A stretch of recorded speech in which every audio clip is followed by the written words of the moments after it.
প্রত্যেক বছরের মতো এবছরেও সিনিয়র সিটিজেন ও জন স্পেশাল চাইল্ডদের কলকাতায় ঠাকুর দেখানোর ব্যবস্থা করলেন কলকাতা পুলিশ। কলকাতা পুলিশ সূত্রে জানা গেছে 420 জন সিনিয়র সিটিজেন এবং 230 জন স্পেশাল চাইল্ডদের প্রতিমা দর্শন করানোর উদ্যোগ নেওয়া হয়েছে।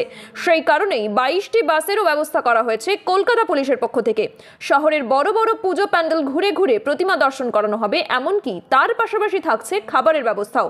এই নিয়ে কলকাতা পুলিশ কমিশনার মনোজ বর্মা বলেন, ফিজিক্যালি এবল চিলড্রেনদের নিয়ে এবং সিনিয়র সিটিজেনদের নিয়ে আপনারা প্রোগ্রাম করছেন, কি বলবেন এই প্রোগ্রামটা?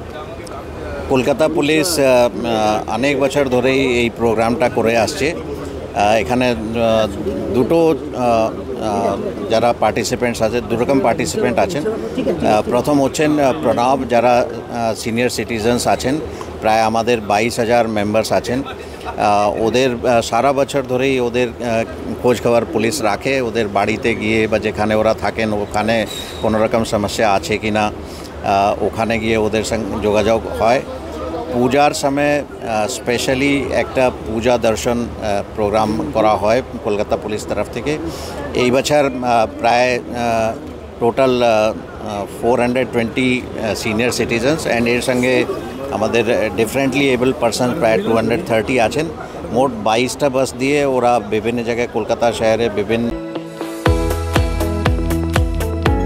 আপনারা দেখছেন ইউএন লাইভ, বাংলা খবরের শেষ কথা।